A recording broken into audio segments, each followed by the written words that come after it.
back to another N.y.a show. Hope everybody doing good. I skipped a week last week. Had to bring the 2021 in the good old-fashioned way by chilling. But I really enjoy looking at everybody's videos this week. I hope y'all have another great week of filming this week, and I shall see y'all on next week's show. Let's get straight into this week's show. Let me go ahead and play this video right here. When he told his protesters in that clip we saw earlier to go home, would that for you be the moment where he kind of signalled that he knew that this protest is up? Well, that is what I think is the central contradiction of the Donald Trump message, which is you can't say we believe in law and order and we're asking you to fight and stay strong, which is what he said in his speech outside the White House earlier on today to all those supporters. And I was very struck by just how totally 100% those tens of thousands of people believe that the election was stolen, that Joe Biden is a Chinese puppet of the Communist Party, that the fraud has gone on a massive scale. These people have been told that, fed that on a diet for weeks. Now telling them to go home may be a little bit late in the day for that sort of change in behaviour. John, we'll have another word. All right. As y'all all know,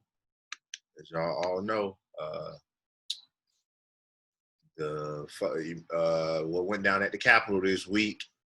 Yeah, I know everybody's seen videos, seeing how they caught most of them. I just want to say that America is just being America, and that Donald Trump told them to take their ass down there and crank some shit up, and that's what they did at the word of the president.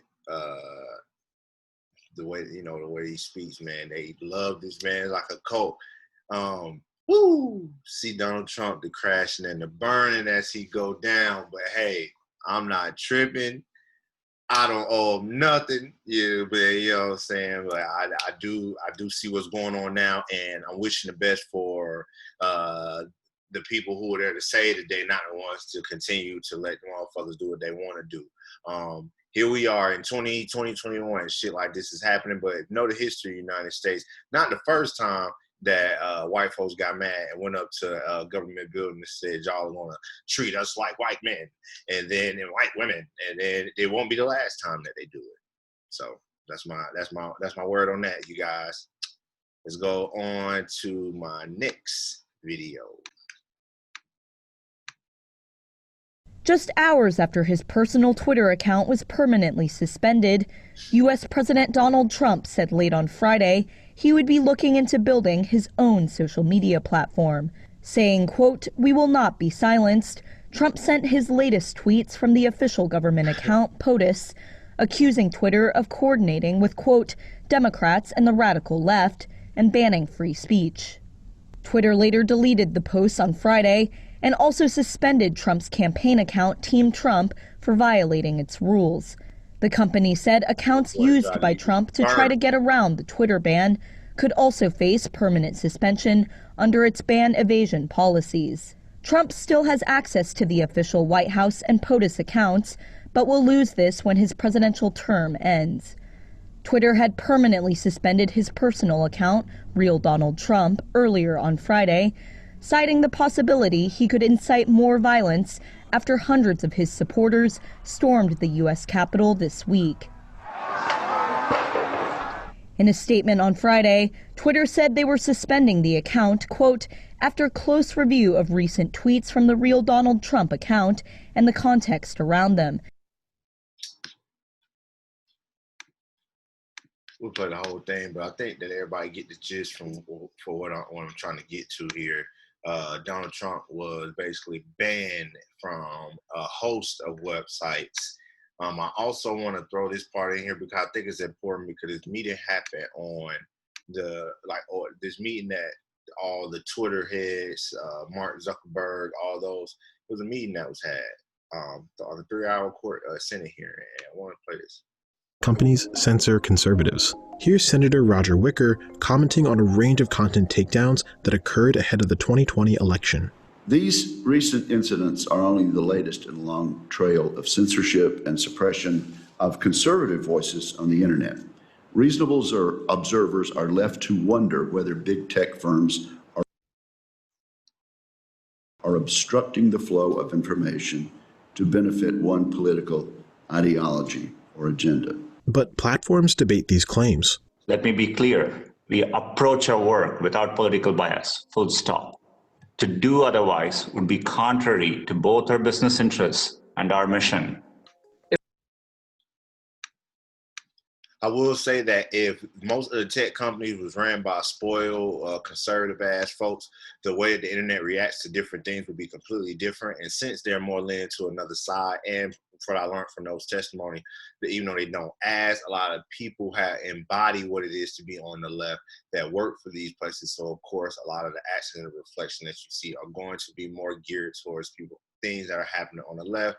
But I will say that the censoring of the president because of certain things that you may say, but I do feel as though it is a form of censorship.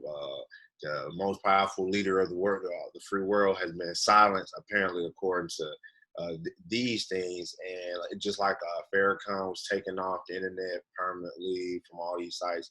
I think the same thing with a couple more people, Alex Jones. So it's like the internet, the tech companies have so much power at this point, and a lot of it's heading in a certain direction. I want to dive more into this topic when I bring my people on my next show, but definitely wanted to just speak on how they took this account down, what it could mean going forward in the future for other people, and things of that nature.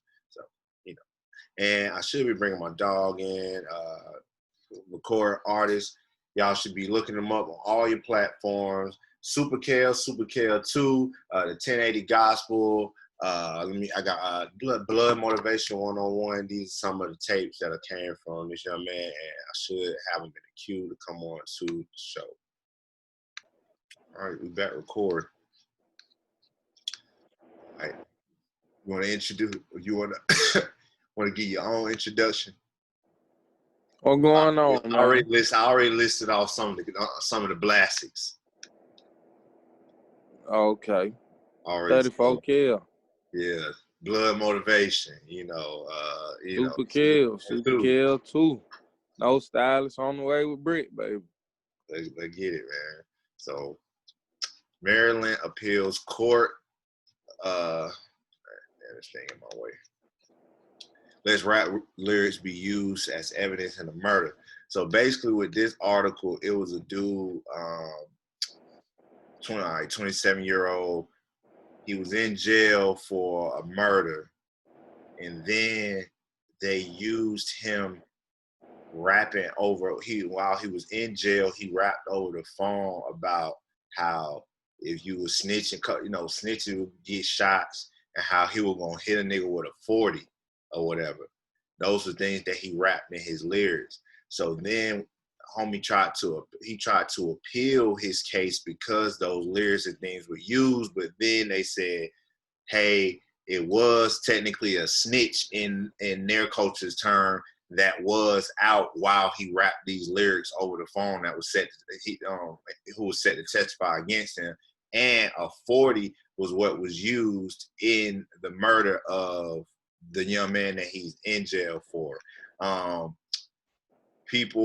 me see, a veteran music industry attorney, Dina Laporte, wrote in Variety that the verdict is blatantly racist decision and a travesty that sets a dangerous precedent. Also, Judge Shirley Watts wrote a dissent to Getty ruling explaining that it's using generic artistic creativity against suspects. The ruling essentially permit rap lyrics containing generic references to violence to be admitted into evidence despite the dangers of unfair prejudice substantially outweighing any minimal probative value of the evidence, Watts wrote.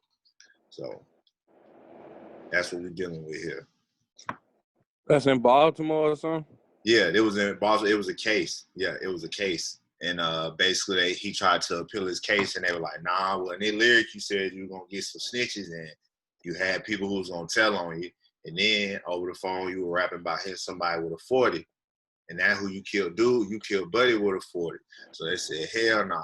They rejected the appeal. So now they're using their lyrics in court when that could just been But you know, I mean, it's rap. You know what I'm saying, nigga? You know, a nigga sitting up in a penthouse somewhere is rapping about hitting a nigga with some that he's not hitting nobody with. So. Damn, man, that shit. He probably ain't got no money though. Not even trying to be funny. I guess he probably just ain't got a real lawyer or something. Cause I ain't never heard no shit like that. That's why they said it's set. Well, no. Well, when I caught my gang charge, that's what they locked me up for. You lying, bro? You got locked up for what? Pitching? My music.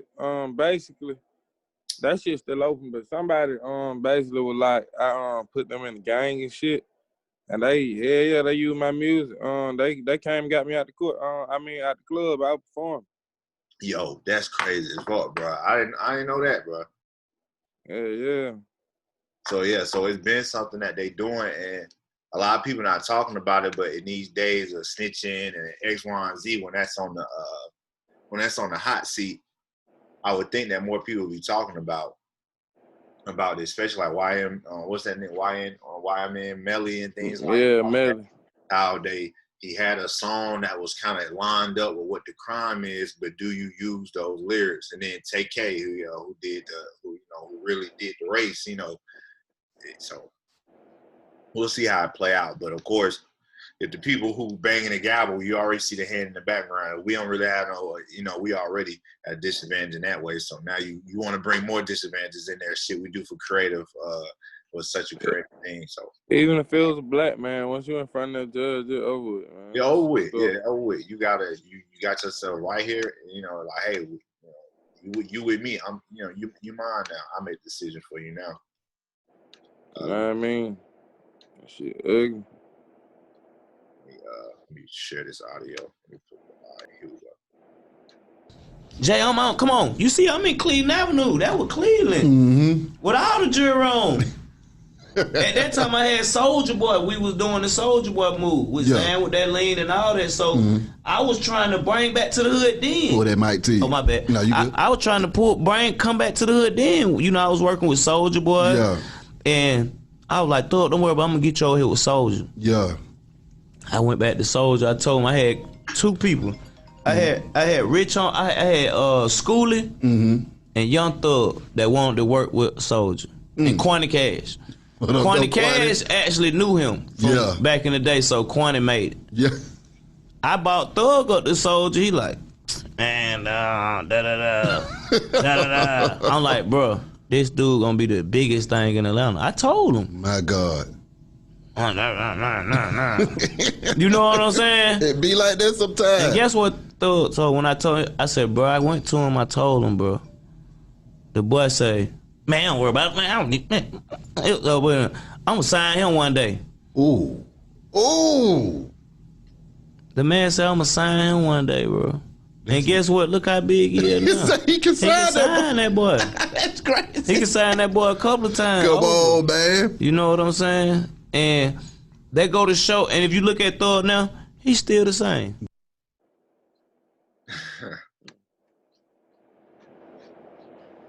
Shit, you can't get mad at that nigga. He ain't see it in you. He just ain't see it in you. Nigga can't see the future. Unless it was on some hate shit, it's different if it like, oh, I like your music, but I don't want to help him, or you're not allowing some little fuck nigga hate shit. But if the man just didn't see it, this shit, you got to think, bro. Like, Greg, I always be thinking like, well, I used to always think like, damn, if this nigga got on, why he didn't put his buddy on, or why he didn't do this?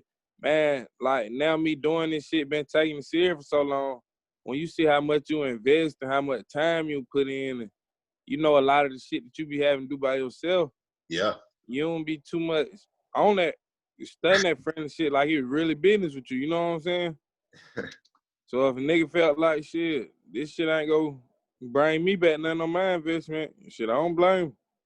Yeah, 100%, man, 100%. Because I was looking, I'm thinking back to Soulja Boy at that time too, and I'm thinking back to how Thug part moving too. It is good to see how things play out though, because in all honesty, Thug, you know what I'm saying, that boy, he a flame out here compared to Soulja, and he really could sign Soulja if it really came that much, but Thug will never be a big Soulja Boy. That'd be crazy to believe that Thug will never be a big Soulja Boy.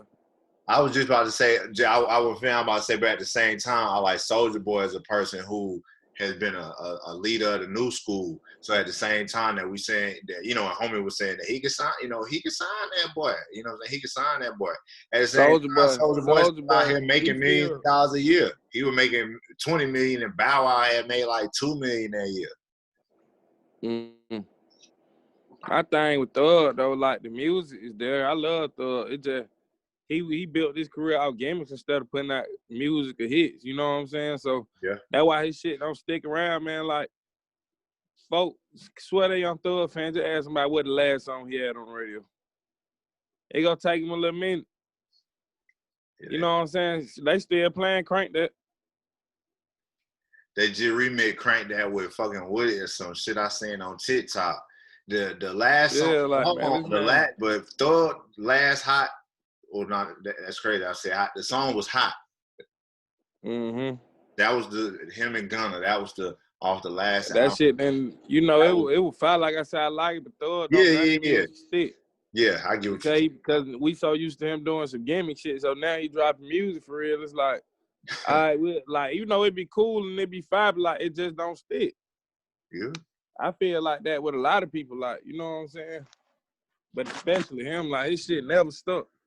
You don't hear his shit 2 months after it come out. You know what I'm saying? Mm-hmm. It come Nobody even really be listening to it around that shit. Like, look at the top songs of the year, man. If you want to be honest, look at the top songs of the year. How many nigga really is lasting? It's so independent now. The shit I listen to, you could be listening to 10 different, completely different niggas buzzing, popping in their own respective cities. And I never had heard of. I think it's so many people out there now, but at the same time, it's so much opportunity shit. So much opportunity. I got you. I got Cheese and Dope on the TV screen. I just want to make sure that people see the art at the same time too, as I get ready to wrap this show up. This is the longest probably I went on these shows in recent times, but I think I'm gonna try and get you back on next week. I'm gonna do it again. I may try and bust one out in the middle of the week, and I was trying to get some other niggas on here too, just so we can all just chop it up. Yeah, them Alabama partner they had down pushed up to the studio with me that night, did the feature. They stayed down for the video. The video, man, that time came from Alabama too. Them niggas from Montgomery. Oh yeah, he dope. The way it's moving, I would think that it's you know, I directed that shit. Yeah, like the way it's moving, I'm thinking he got a drone. It doesn't seem like it's a person behind the camera. I shot it 5, like, man, we just gonna be in the street, gonna be like that. I like, just keep moving, just focus on me, on the star. Fuck you mean? Yeah, they my shit. That shit turned out hard as hell, man. Get it though, man. You got anything? I'm gonna say you need me to promote what's coming next. As I close this one out, what's our 2020? Yeah, man, just 2021, man. What's good? I'm kind of pushing the boundary, not for anybody else standing, but just for me on my music. I've been doing good with releasing more varied content instead of just straight, you know, like hard aggressive shit.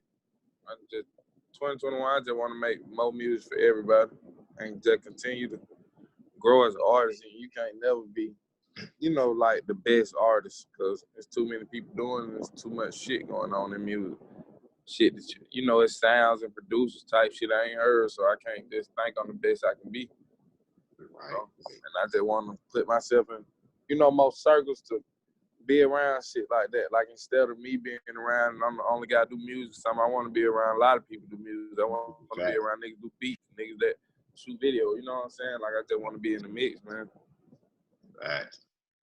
And that 2021, another year. Everybody, you know, anybody that watches and support my show, please check out my boy 34. If you ain't already checked him out, because I'm already posting niggas music all the time. I want to make sure niggas on all platforms and they know who really doing it. So yeah, I appreciate you checking in with me, bro. And we're gonna. I appreciate you for having me, dog. Yeah, no problem. We'll be back. We'll bust back next week too. I'm with it. Say no more. All right.